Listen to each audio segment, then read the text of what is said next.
Hi everyone, this is Roshni Tripathi and today I'm having a podcast but none other than with my parents. So I welcome my father and mother, so Mr. Ramesh Chandra Tripathi and my mother Rajkumari Tripathi. They are my special guests today for the podcast. Papa and Mummy, please come and sit. आज का हमारा जो podcast है वो बहुत ही special podcast है। जो आजकल की जनरेशन है, यूथ है, वो पुराने ट्रेडिशंस को नहीं समझ पा रही है। उस रिगार्ड में कुछ चीज़ें हैं जो मैं डिस्कस करना चाहूँगी अपने पेरेंट्स के साथ, और मैं यूथ को एक मैसेज देना चाहूँगी कि किस तरह से आप अपनी लाइफ को एक अच्छा पाथ दे सकते हैं।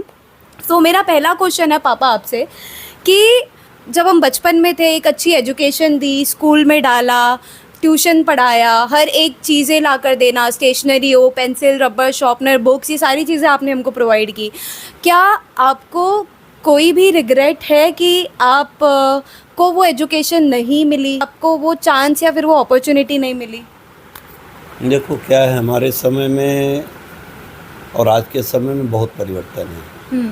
हमारे समय में हमारे जो पिताजी थे वो घर पे थे नहीं, घर पे हमारे भाई रहते थे। अब हमको हर बात भाई का मानना है।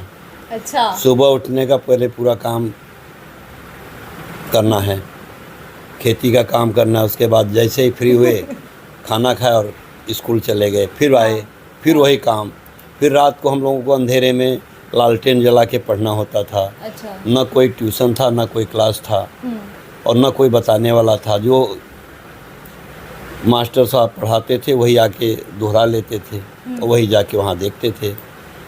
आगे जाके इसी तरह का हमारा पढ़ाई सब हुआ। तो मतलब आपको ऐसा लगता है, जैसे आपने 12th तक पढ़ाई की है, तो क्या आपको ऐसा लगता है कि मुझे भी अपॉर्चुनिटी मिलनी चाहिए थी, मुझे भी इंजीनियरिंग करवाना चाहिए था, डॉक्टरी करवाना चाहिए? आज जो फैसिलिटी हम अपने बच्चों को दे रहे हैं, पूरा दिन पढ़ने के लिए पूरा मौका मिलता है।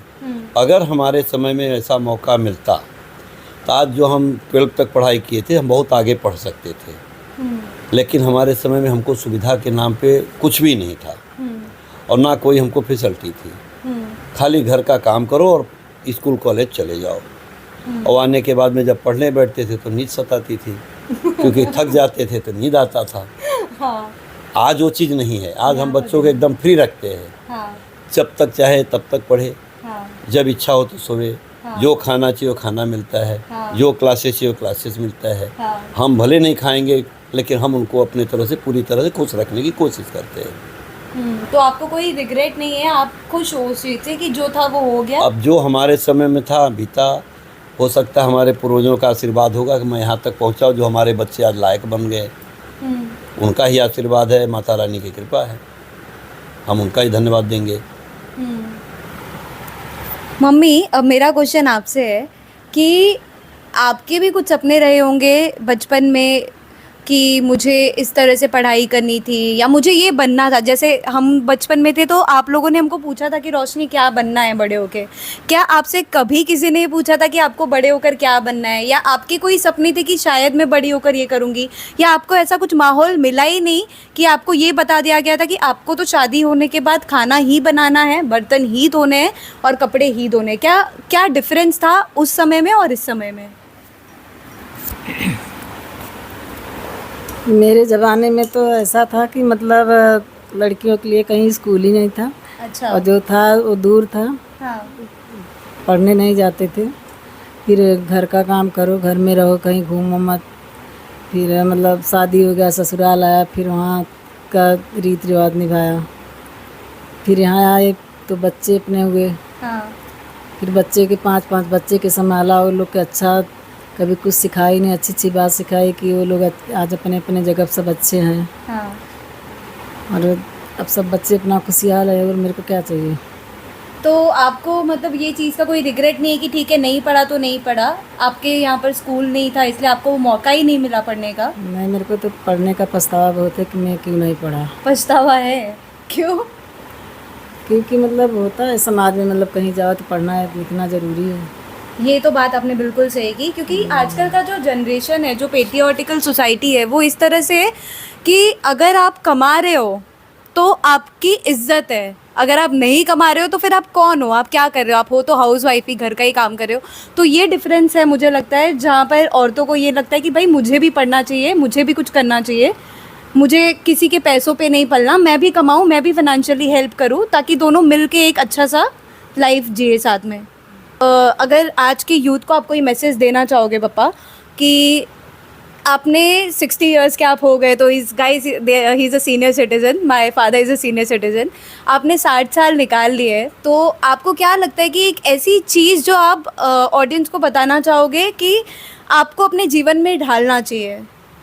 कोई भी महत्वपूर्ण लाइफ की चीज़, लेसन देखो, आप क्या अपने देना से चाहोगे? बड़े जो हमारे हैं, हाँ, कभी भी अपने बच्चे के लिए गलत बात तो सिखाएंगे नहीं। अगर हम उनका 50% बात का भी अनुसरण करें तो बच्चे बहुत आगे जा सकते हैं। हाँ, कई बच्चे हैं, अगर उनके पिताजी, माताजी, भाई अगर अच्छी बात बताते हैं, वहाँ हाँ तो कर लेते हैं, लेकिन बाद में वो पालन नहीं करते हैं। क्योंकि आजकल के बच्चों को हमने देख रहे हैं, माँ के घर में पिताजी के घर से जाते हैं, बोलते हैं मैं पढ़ने जा रहा हूँ, पढ़ने के नाम पे गार्डन में घूमते हैं। ऐसा नहीं होना चाहिए। जो पढ़ने जा रहा है पढ़ने जाए, और जो बच्चे पढ़ने के नाम पे पढ़ने जाते हैं वो आगे बढ़ेंगे ही बढ़ेंगे, उनको कोई रोक नहीं सकता। क्योंकि उनका अंदरूनी विचार है कि मैं कुछ बनूं, कुछ करूं।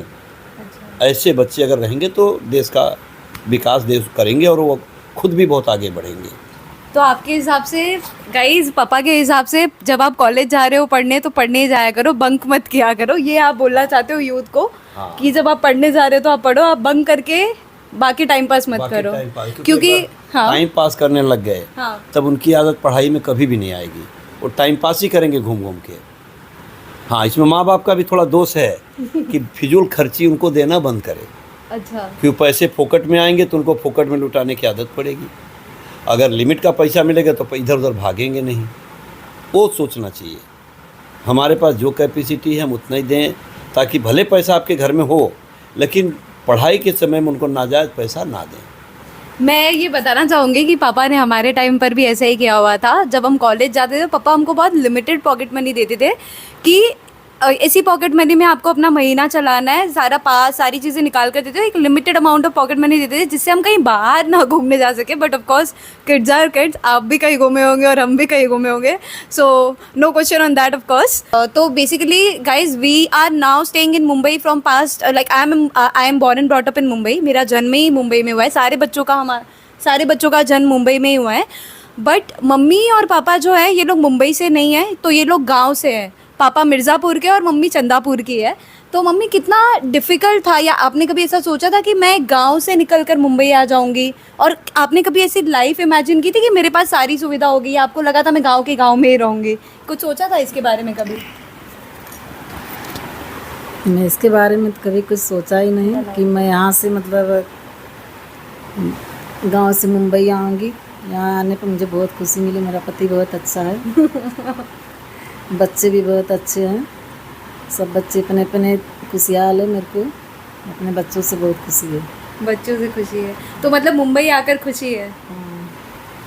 बढ़िया, अच्छी बात है।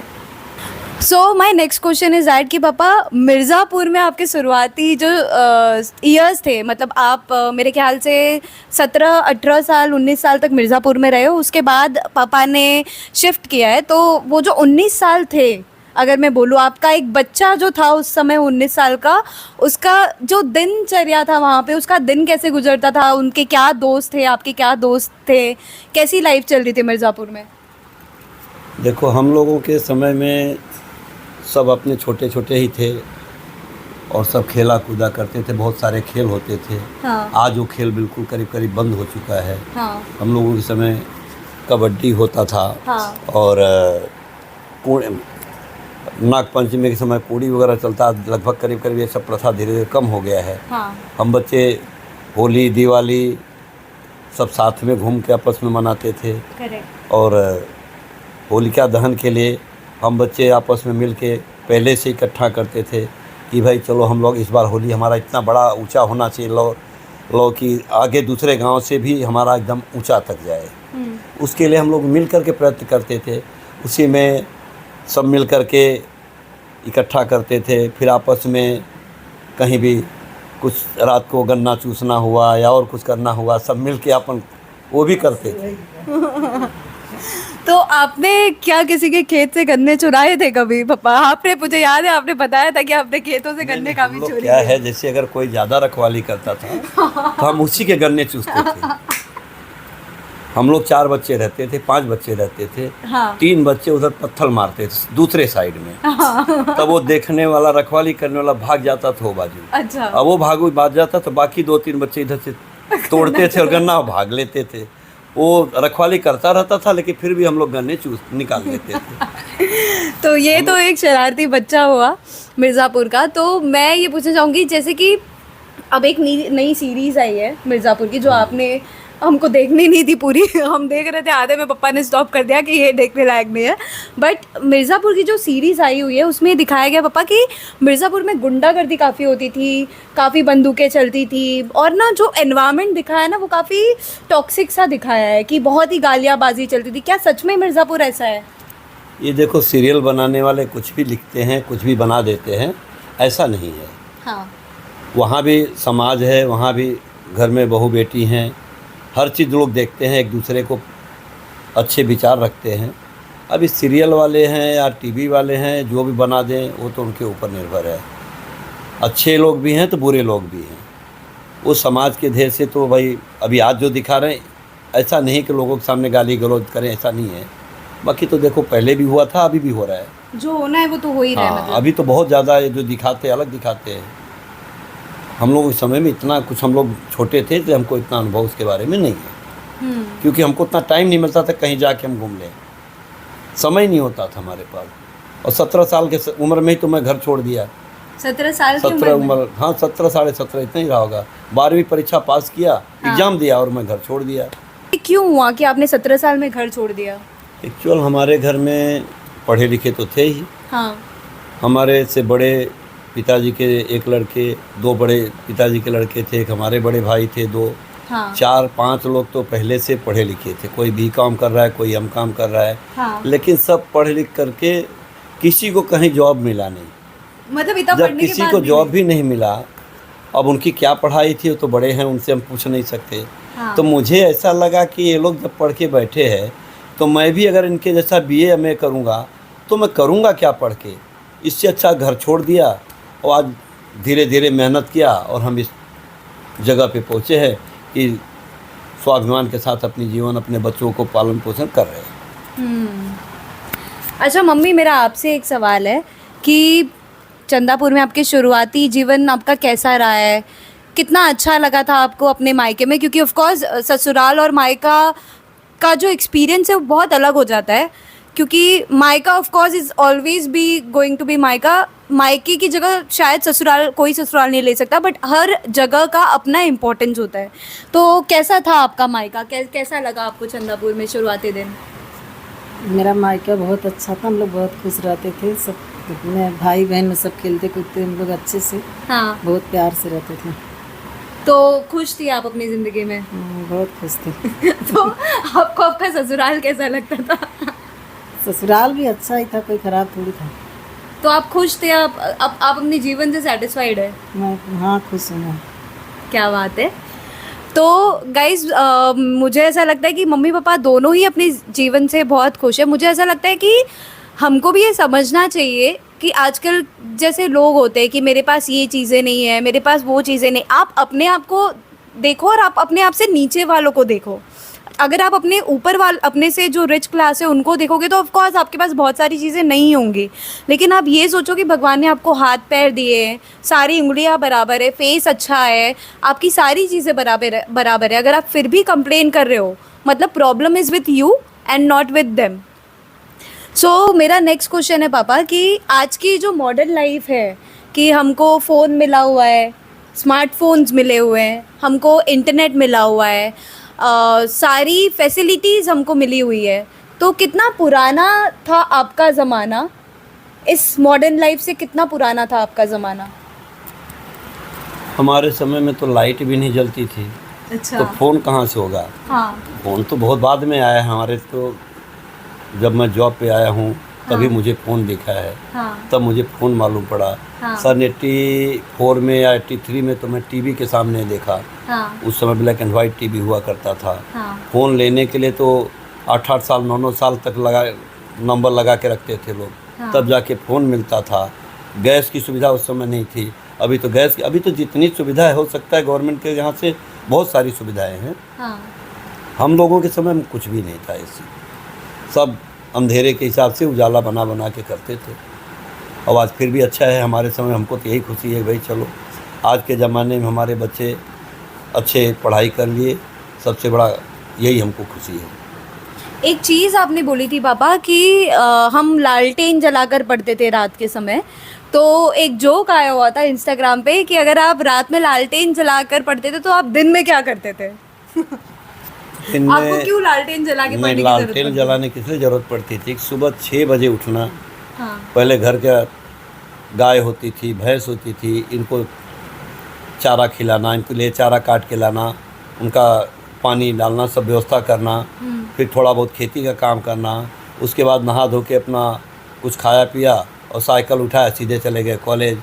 कॉलेज से 4 बजे छूटते थे, 4:30 पौने 5 बजे घर आते थे।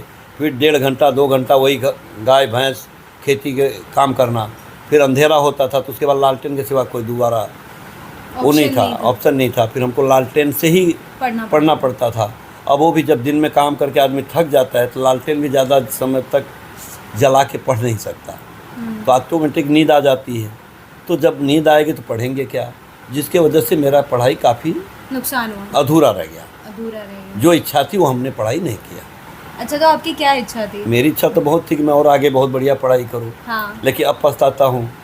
लेकिन हमारी मजबूरी थी हाँ कि हमको घर वालों का बात मानना पड़ता था, नहीं मानने पर परेशानी होती थी, हाँ, कभी कभी मार भी पड़ जाती थी बात ना मानने पर। नहीं मानने पे। अच्छा, समय का बहुत पाबंदी थी हमारे ऊपर, फिर भी चलो उन लोगों का ये पाबंदी हमारे काम आया। आज मैं सोचता हूँ हमारे बच्चे भी हमारी बात का अनुसरण किए, जिसके लिए वो आगे पढ़ लिख के आगे बढ़े हैं। मैं बहुत खुश हूँ इस चीज़ से। तो आपको ऐसा लगता है कि जॉइंट फैमिली में रहना एक टास्क है, बिकॉज आपको उनकी वो बात भी माननी पड़ रही है शायद जो बात आपको नहीं माननी चाहिए। फॉर एग्जांपल, आप निकल गए कमाने के लिए, आप चाहते तो आप भी रुक सकते थे और आप भी अपने भाइयों की तरह एमकॉम पढ़ाई कर सकते थे, बहुत सा आगे भी पढ़ सकते थे, इंजीनियर बन सकते थे, आप घर के सबसे छोटे बेटे थे। तो क्या आपको ये नहीं लगता कि आप जॉइंट फैमिली में रहना एक प्रॉब्लम है, या आपकी बात नहीं सुनी जा रही थी? देखो, जॉइंट फैमिली का भी बहुत फ़ायदा है, ऐसा नहीं है, फ़ायदा तो हर जगह है। जितना जॉइंट में आदमी फ्री होता है उतना स्वतः में फ्री नहीं हो पाता है। और बात तो देखो, जब बड़े हैं तो उनका मानना ही पड़ेगा, वो हर एक को मानना भी चाहिए, ऐसा नहीं है। आज उन लोगों का बात माने, चाहे जो ऐसा भी था, डांट था या वो कोई उनकी हमारे ऊपर जो भी रहा होगा, लेकिन मैं उस चीज़ से कोई बुरा नहीं मानता हूँ। और मैं अपने जीवन में बहुत खुश हूँ कि पहले का डांट आज हमको तो काम आ रहा है कि हमारे बच्चे कम से कम हमारी बातों को मान करके वो भी तो आगे बढ़ रहे हैं। बराबर है। अच्छा, तो अब मैं गाइस आपको बता देती हूँ, हम लोग टोटल 5 सिबलिंग्स हैं। तो मेरे से बड़ी 2 बहनें हैं और मेरे से 2 छोटे भाई हैं। 5 बच्चों को पालना कितना डिफ़िकल्ट था मम्मी, क्योंकि आज की जनरेशन में जब मैं खुद को देखती हूँ तो मैं ये सोचती हूँ कि भाई एक बच्चा भी कैसे पालूंगी, क्योंकि मैं बहुत बिज़ी हूँ अपनी ज़िंदगी में। मैं शायद कुछ अलग कर रही हूँ, आपकी तरह घर का काम नहीं कर रही हूँ, लेकिन मैं अलग कर रही हूँ, कुछ कमाने भी जा रही हूँ, मैं घर का भी ऑफ कोर्स ध्यान रख रही हूँ, काम कर रही हूँ। तो आपको क्या लगता है कि 5 बच्चे पालने वाला जो सफ़र था वो आपका कैसा था? 5 बच्चे पालने का मेरा सफ़र बहुत अच्छा था। मैं बहुत खुश रहती थी अपने बच्चे से। एक के सुलाती थी, एक के दूध पिलाती थी, फिर एक स्कूल जाएगा, एक ट्यूशन जाएगा। मेरा पूरा दिन इसी में निकल जाता था। पूरा दिन? तो आपको ऐसा लगता था कि शायद अब आप खुद के लिए टाइम नहीं निकाल पा रहे, क्योंकि आज की जनरेशन में लोग ये बोलते हैं कि मुझे थोड़ा सेल्फिश होना है, मुझे अपने लिए भी टाइम निकालना है। तो क्या वो आपका मी टाइम कभी आया आपके पास, या आप बच्चों में ही बिजी थी पूरे टाइम? नहीं आया, मैं बच्चों के साथ भी घूमी, ऐसा नहीं है। हाँ, बच्चे भी मेरे साथ घूमे। अभी तो मैं फ्री हूँ, अभी तो कहीं सब जगह आ जा सकती हूँ। तो मतलब आप अभी फ्री हो, लेकिन उस टाइम ने आपकी पूरी ज़िंदगी आपने बच्चों में निकाल दी। ठीक है। तो हम में से मैं, एज यू ऑल नो, कि मैं खुद एक कंपनी सेक्रेटरी बन गई हूँ। मेरा जो मेरे से जो छोटा भाई है वो MBBS कर चुका है, और उससे जो छोटा है उसने मैकेनिकल इंजीनियरिंग कंप्लीट कर लिया है। Now he is doing MBA from Hyderabad IIM। सो आपको बहुत प्राउड होगा कि हम सब कुछ अच्छे अच्छे जगह पर है। मेरी जो बहन है, वो बहनें हैं, वो इनमें से एक टीचर है, एक हाउसवाइफ है। Very proudly I am saying कि मुझे ऐसा लगता है कि मेरे पापा मम्मी ने बहुत मेहनत करके हमको वो ज़िंदगी दी, हमको वो लाइफस्टाइल दिया जो शायद हर पेरेंट्स को दे पाना मुमकिन नहीं हो पाता। पापा, सेम क्वेश्चन मैं आपसे भी पूछना चाहूँगी, कितना डिफ़िकल्ट था 5 बच्चों को पालना फाइनेंशियली? कितना डिफ़िकल्ट था आपके हिसाब से? देखो, डिफ़िकल्ट था, लेकिन हमको खुशी था कि हमारे बच्चे जितना कम बजट में हाँ जो हमारे पास था, मैं उसी खर्चा करता, उसमें हमारे बच्चे उसका पालन करते थे, हाँ जिसके लिए हमको कभी असुविधा महसूस नहीं हुआ। हाँ क्योंकि उनका कम बजट में पढ़ाई करना, कम बजट में आना जाना, सब कुछ वो अपने हिसाब से कर लेते थे। कोई नाजायज़ एक पैसा कोई खर्चा नहीं करते थे, जिसके लिए हम लोगों का सब संभव हो गया। आज मैं खुश हूँ कि बच्चे अपनी मेहनत से, कहीं मैं कोई डोनेशन नहीं दिया हूँ किसी बच्चे के पढ़ाई में, हाँ सब अपनी, मैं खर्चा भी किया तो बच्चे उससे आपका पालन किए कि उन्होंने पढ़ाई भी अच्छी की। क्योंकि अगर मैं रुपया खर्चा करता हूँ, अगर बच्चे नहीं पढ़ते तो मैं भी कुछ नहीं कर पाता।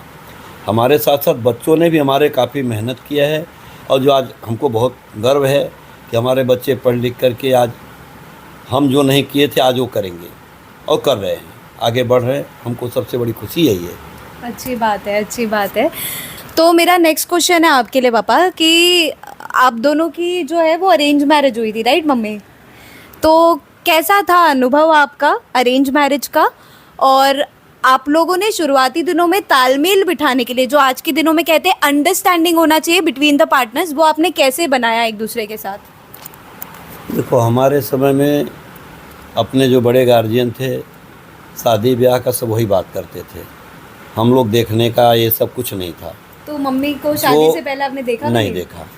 जब वो जो भी नक्की हुआ, फाइनल हो गया, शादी के समय वहाँ पे जाने के टाइम में देखा, उससे पहले हमने कभी देखा नहीं था। कैसी लगी थी मम्मी जब आपने पहली बार देखा था? अब हम लोगों का उम्र ही उतना था कि क्या देखने का क्या नहीं देखने का, ऐसा कुछ था ही नहीं। हाँ सिर्फ ये था भाई चलो हम किसी के कहने पे दूल्हा बन के बैठ गए। बाकी अच्छे से सब हुआ। फिर धीरे धीरे हम लोगों के समय में 3 साल 5 साल बाद गौना होता था, तब साथ में आती थी। तो हमारा 3 साल बाद हुआ, और हम ज़्यादा नहीं 2 महीना 1.5 महीना गांव रहते थे। उसके बाद हम भी जॉब पे चले जाते थे, फिर साल में एक बार आते थे। ऐसा हम करीब 8 साल तक कड़ी मेहनत किए हैं। उसके बाद में फिर हम बम्बई ट्रांसफ़र होके आए। मैं पहले अहमदाबाद में था, फिर पूना आया, पूना से सांगली गया, अहमदनगर गया, औरंगाबाद गया, सब जगह ट्रांसपोर्ट लाइन में घूमते घामते लास्ट में बम्बई आया। बम्बई से बीच में रायपुर चला गया 1 साल, फिर वहाँ से बम्बई आया। और बम्बई आने के बाद में फिर हमारी कहीं भी जाने की इच्छा नहीं हुई, और हम यहीं पे रह गए, और धीरे धीरे अपने बच्चों का पढ़ाई लिखाई सब कुछ यहीं से किया। मुंबई है ही ऐसा शहर जो एक बार आ जाता है उसको कहीं और जाने का मन नहीं करता। तो सेम चीज़ मम्मी मैं आपको भी पूछना चाहूँगी कि बहुत डिफ़िकल्ट होता है, क्योंकि एक लड़की का पूरा घर चेंज हो जाता है एक दिन में। जिस दिन उसकी शादी हो रही है, उसके घर का एड्रेस चेंज हो गया, उसके माँ बाप चेंज हो गए, उसका पूरा रिलेशनशिप चेंज हो गया। जिस पर्सन को आप जानते भी नहीं हो, नेक्स्ट डे आप उसको मम्मी और पापा बोल रहे हो, और आपने आपका पूरा मम्मी पापा भाई सब आप पीछे छोड़ कर आ गए। तो कैसा अनुभव था आपका जब आप मायके से ससुराल की वो जो ट्रांजिशन पीरियड था, तो वो आपको कैसा आपका अनुभव था? कैसा लग रहा था बेसिकली आपके लिए? कितना डिफ़िकल्ट था कि उतनी छोटी सी उम्र में आप किसी के साथ, किसी को समझ रहे हो, किसी के साथ तालमेल बिठा रहे हो? कितना डिफ़िकल्ट था शादी में वो तालमेल बिठाना नए नए दिनों में? और कैसा आपका अनुभव था जब आप शादी करके आए थे? मैं ससुराल में आई तो मतलब अभी सब दौरान जेठान के सबका सेवा करना पड़ता था, सबका बहुत सारा काम करना पड़ता था, खाना बनाना पड़ता था, पूरे दिन उसी में लगी रहो। हाँ और पति का भी कहना मानना पड़ता था कि सब बड़े हैं, हाँ। सबका सेवा करो। हाँ। बस इसी में बीता और क्या। तो आपको ये नहीं लगता कि मतलब आपको कभी भी वो टाइम नहीं मिला, वो जो मी टाइम बोलते हैं वो तो कभी मिला ही नहीं। कि खुद के लिए जो टाइम निकालना होता है, वो कभी नहीं मिला, क्योंकि शादी हुई, फिर 5 बच्चे हुए। अब जाके मुझे ऐसा लगता है कि आपको आपका मी टाइम मिलता होगा, आपको जो करना होता होगा, जहाँ घूमना होता होगा आप घूमते हाँ, होगे। अभी तो बच्चे सब बाहर है, तो जहाँ जाना होता जाती हूँ, जहाँ घूमना होता घूमती हूँ। इसी से मैं एक बात पूछना चाहूँगी, मम्मी पहले आपसे पूछना चाहूँगी कि ये जो यूथ जनरेशन है वो बहुत परेशान है, क्योंकि मेरे थॉट्स बहुत अलग है, शायद मेरे हस्बैंड के थॉट्स बहुत अलग होते होंगे। मैं शायद ज़्यादा खर्चा करती होंगी और वो शायद बचाते होंगे। तो कितना डिफ़िकल्ट है एक दूसरे के थॉट्स के साथ एक रिश्ते को आगे बढ़ाना, क्योंकि ऐसा होता है कि मेरे जो थॉट्स है वो यहाँ है और हस्बैंड के थॉट्स यहाँ हैं। तो आप यूथ को क्या मैसेज देना चाहोगे? अगर मैं अपने रिलेशनशिप को मजबूत करना चाहती हूँ तो वो मैं कैसे करूँ? मतलब मेरा कहना ये है कि जैसे अपने पति है उनका बात मानो, तो पति को भी तुम्हारा बात मानना चाहिए। अच्छा। और बाकी सास ससुर का सेवा करो, घर भी देखना है बाहर और भी देखना। बाहर भी देखना है। तो आपका बोलने का मतलब है कि सबकी बात सुनो हाँ। और काम करो। ससुराल में सुनना ही पड़ता है, तब तपना पड़ता है ससुराल में। मुझे याद है मम्मी ने मुझे एक बात बताई थी कि जब आप ससुराल जाते हो तो तवे पे जैसे रोटी सिकती है वैसे आपको सिकना पड़ता है, ताकि आप उस चीज़ से सुनो, समझो, और आप जो ये है आज जो ये मम्मी बने उस हिसाब से हम भी मजबूत बने। तो मुझे लगता है कि आपको सहना, सुनना, समझना, सैक्रिफाइस हर एक चीज़ करनी पड़ेगी। आपका क्या विचार है पापा, एक रिश्ते को मजबूत बनाने के लिए क्या करना पड़ेगा? देखो, रिश्ता तो बहुत नाजुक होता है। एक दूसरे की बात को अगर समझो पति गुस्सा है तो तुम नरम हो जाओ, उनका गुस्सा ऑटोमेटिक शांत हो जाएगा। अगर पत्नी गर्म है तो पति को नरम होना चाहिए। एक दूसरे को अगर समझ के लेंगे तो कभी अपने ज़िंदगी में प्रॉब्लम नहीं आएगा। तो ये आपका एक मैसेज है कि आपको सिचुएशन के एक हिसाब दूसरे से की बात को सुन करके उस गुस्से के टाइम में आप उस गुस्सा मत करो, क्योंकि अगर आग जल रही है आप उसमें घी डालोगे तो और उबर आएगा। तो इसलिए उसको घी मत डालो, तो शांति से समझो और फिर जवाब दो, या नहीं जवाब देंगे तो भी चलेगा, बाद में जवाब दो। तो बहुत अच्छा लगा पापा और मम्मी दोनों आपसे बात करके। मैं आपको एक चीज़ बताना चाहूँगी कि मेरा जो एक्सपीरियंस है बेटी बनने का मम्मी पापा के साथ ऑफ कोर्स बहुत अच्छा है, और मैं चाहूँगी कि शायद जितने भी जन्म हो मेरे, मैं सिर्फ इनकी ही बेटी बनूँ, क्योंकि हम भले ही 5 भाई बहन थे लेकिन हमको कभी भी किसी चीज़ की कोई कमी महसूस नहीं हुई। मेरे पापा ने, मम्मी ने हमको एक अच्छा लाइफस्टाइल दिया, मम्मी ने हमको अपना टाइम दिया। आज के जनरेशन में मम्मी ये चीज़ होती है। इनफैक्ट मैं भी हूँ तो मैं पढ़ने जा रही हूँ बाहर, या मैं मेरी आफ्टर मैरिज अगर मैं जॉब करने जा रही हूँ तो मेरे लिए बहुत डिफ़िकल्ट है कि शायद मैं अपने बच्चों को उतना टाइम दूँ जितना मम्मी हम लोग के लिए 90s के बच्चों के लिए जितना मम्मी अवेलेबल होती थी 24 आवर्स 24/7 मम्मी तो मम्मी हाजिर हो जाती थी। अब आपको क्या लगता है कितना चैलेंजिंग है ये? क्योंकि एक गिल्ट फील होता है एक औरत को कि भाई मैं अपने बच्चे के लिए अवेलेबल नहीं हूँ। तो क्या लगता है आपको, इसको गिल्ट नहीं मानना चाहिए क्योंकि कहीं ना कहीं आप भी अपने बच्चों के लिए ही कर रहे हो जो कर रहे हो? तो क्या विचार है इस पे आपके? आज के बच्चे ऐसे हैं कि जब तुम छोड़ के चली जाओगी तो बच्चे क्या मानेंगे कि हमारी माँ है। अच्छा। तो बच्चे के मतलब अपने बच्चे के भले काम करती हो, मतलब जाती ड्यूटी पर, तो अपने बच्चे को अच्छा सीख दो, अच्छा व्यवहार सिखाओ, उनको गलत बात मत सिखाओ, मतलब अच्छे से रहो उनके साथ में। पापा ही बताएंगे। तो ठीक है गाइज, इसके साथ हम अपना पॉडकास्ट ओवर करते हैं। मुझे बहुत अच्छा लगा, ये मेरा फर्स्ट पॉडकास्ट था मम्मी पापा के साथ। मैं सोच रही थी कि मैं कर पाऊँगी या नहीं कर पाऊँगी, बट मुझे ऐसा लगा कि शायद पापा और मम्मी दोनों ने बहुत अच्छे से जवाब दिया इसका, और मैं बहुत खुश हूँ। मम्मी हाथ नीचे कर। तो मैं बहुत खुश हूँ कि मैं ये पॉडकास्ट सक्सेसफुली कर पाई। मैं बस मैं अपनी यूथ को ये एडवाइस दूंगी कि गाइज आप अपने माँ बाप की कहने को मानो। अगर वो लोग कुछ कह रहे हैं तो आपके लिए गलत नहीं कह रहे, तो जो भी वो बोल रहे हैं उसको सुनना, उसको समझना, ये आपका धर्म है ना पापा? तो इसी के साथ हम आज का पॉडकास्ट और करते हैं, फिर कभी और पापा के साथ गुफ्तगू करेंगे। बट आज के लिए ऑल टुगेदर बाय। जय माता दी, जय श्री राम।